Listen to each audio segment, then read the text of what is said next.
Hi, Joelle. Hi, how are you? I'm good. How are you? Good, thank you.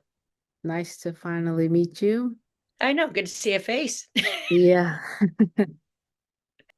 First of all, thank you for joining today. And um, really quick, I just wanted to ask you about what it's like being a parent to a child that has you said ASD and ASD, attachment disorder, ADD, from what we, and again, we adopted him, so we don't know exactly oh, everything. okay. So there could be other things, but yeah, just different needs. Okay. For somebody that is that doesn't know um, about that. Could you explain what it is? Well, autism is where their brain kind of just functions differently and reacts to different things differently. Mm. Um, and it gets a huge spectrum, so it's really hard to describe everything. But for example, uh, the best thing is you walk into a grocery store where there's lots of lights. There's the calling, the people bustling about. All of those we could very easily overstimulate them. To Hmm. us, we can just not notice them at all, but to them it could be quite huge. For example, in a classroom, because again, I'm also a teacher as well. But what happens is, for one child, for example, could hear the ticking of a clock in a classroom. The Hmm. rest of us would not notice, and it completely set them off. Like it's Yeah. just little things their brain connects to. Okay. Um, and then as well, I mean, ADHD again, it's your hyperactive disorder. You struggle to sit still too long. And again, a lot of these kids in the typical setting for school and life, where you're supposed to sit still and listen to a lesson, they need to move their feet. They need to have something to squish. Um, I'm trying to think what else. Attachment disorder. I don't know. I'm still learning about it, to be honest. Okay. So many degrees of it. The studies that I've read on is that because uh, the pregnancy wasn't, we don't know how cared for it was, that they say it can cause that um, attachment to the child. Again, it could be as well. They've reports about that because we've adopted him. A lot of adopted children have attachment disorder because it's a new home. Even though we had him at 7 days old, they Mm. said that for some reason there is that link of and again, when I say attachment, he will either under attach, this is his type, or over attach. For Okay. example, he loves his cats to death. He loves them, loves them, loves them. They have to be in the same room or he has to find out where they are. But then on the other side, he completely can see someone and go, I don't like you, and will not even attach at all. Yeah. Okay. So and again, again, I'm learning more and more about it, but I don't know. Again, it's something that it's just no one really knows how it happens. I mean, there's many mysteries to it, but Yeah. That's interesting. I yeah. um I didn't know like I knew that there's a lot of different things on the spectrum, but just hearing you talk about that, it's different. I didn't know. So, It's hard because again, we don't know exactly what caused it. And again, what people say and reading, they say, well, not neglectful parenting. I'm thinking, well, no, I know kids with attachment disorder that have great parents, so they don't yeah, know all of it. right. And a lot of times they put ASD and autism and ADHD together. Like a lot of times they're linked. And of course, he also has anxiety, high anxiety, which goes with your autism, which leads to kind of some people, I don't like meltdowns because they can't cope with it. Mm. And it's interesting that you mentioned that with, coping skills. I feel like that's very important. Um, so I know like everybody copes differently, so like everyday Mhm. life will find things to do like journaling or creating art and things of that nature. Um, and so with when it comes to art, I just wanted to get your perspective. You take photography pictures and things like that.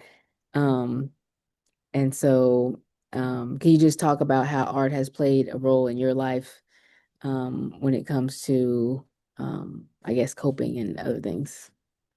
Well, it started off, I think, in the beginning when I was in the UK still, where basically I had to between my husband and I, we had to go back to part-time work or not work at all. So we started dropping our son off at school, and we'd go on these nature walks, which I've always loved nature walks anyway.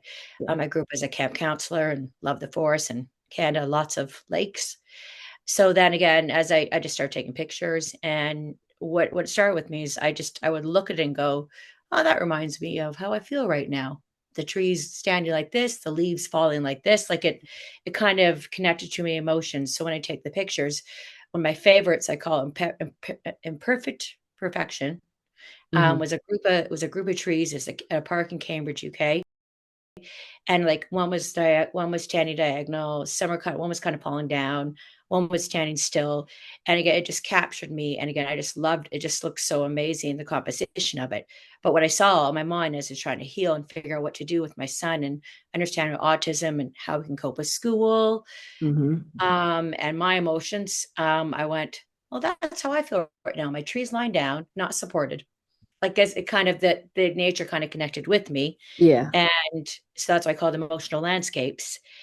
And the same thing, like when I do find my photographs, it's usually um I try it depends what my mode is and what I want to take a picture of. Yeah. There's one day where I live now, there's this group of tree stumps with the snow, and they're all sitting around. And I thought, to me, it right away talked to me and said, that looks really peaceful, like a place to stop and to rest and Yeah, just to for take a sure. moment.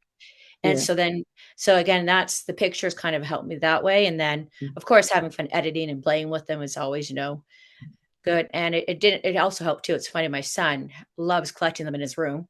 Hmm. Likes Yeah. to look at them. And again, so yeah, with my photography, it's been my way of just escaping. I hate to use that word, but it is a Yeah. respite, a break. And again, and when I see nature, I always believe it's very healing. You walk in nature and you can talk to a tree, you can hug a tree, and it's just there for you. And So much that you can do with oh, a definitely. photograph online. And so I know some of the things that I've done, like you said, like I've said, playing with like the color tint, um, and different things like that, and the blur tool and all that. So I think that's really neat. Well, the blur, I do really enjoy the blur tool. I mean, it's every now and then I've had these when you run out of like, because I don't know, when I was in the UK, I obsessed with swans and the cygnets because I was very lucky to be around where you could actually see them. It was like Hmm. a whole bunch. So when you finally got that picture of the one or two, the blur tool really made them stand out just really beautifully. Hmm. Or like I know I took one picture of my daughter one day. It was just I love catching people in the moment. And she just threw her jacket up for no reason in the middle of Yeah, spring. And I caught the picture exactly with her looking up in the jacket in the sky. in the air. Yeah, And it looked hilarious because I went, and it was just her color was perfect, was perfect. So I figured out and tried and blurred it so you can just see her looking up in the pink jacket in the sky. yeah. So it was one of those funny moments. I just went, why'd you do that? But that's cool. Yeah, yeah. It's always cool to catch um things in like midair, or just, you know, when you're looking for a particular picture, like how you want to capture it. It's always cool to see how it comes about. I know I've done like sports photography, and so like trying to capture players in motion, or um some like a coach on the sideline or the crowd. It's always fun to mess around with that. I remember trying that once. I'm not so good at that. I'm not so much my strength, but trying both my children kick the ball and trying to catch it in the air, like Hmm. frozen. I'm going, how did they do this? It's not very simple, I tell you, but yeah, it's neat. I mean, there's so much to learn online. The hard part I find is for me. Sometimes I just want the completely rustic picture, just for a simple emotion. Sometimes I want, in my mind, I think of what I want it to look like, Hmm. and when you kind, and then sometimes go, oh, I overdid it. That doesn't work anymore. Yeah. trying to play with it because there's so much you can do, and it's amazing because it's technology out there. Hmm. Well, um, that's really all I had. It's been really nice to get to know you, to meet you finally. Thank you for sharing your work with the world and with us. Um, so yeah. No, thank you. I'd love it. I'd love to do more of that. That's my, as I said, like now that I'm getting a bit older, and when I actually my time, I'm finally trying to create a little gallery of my own so I can slowly add to it and share it with the world, like buy it like in one piece at a time. Hmm. Awesome.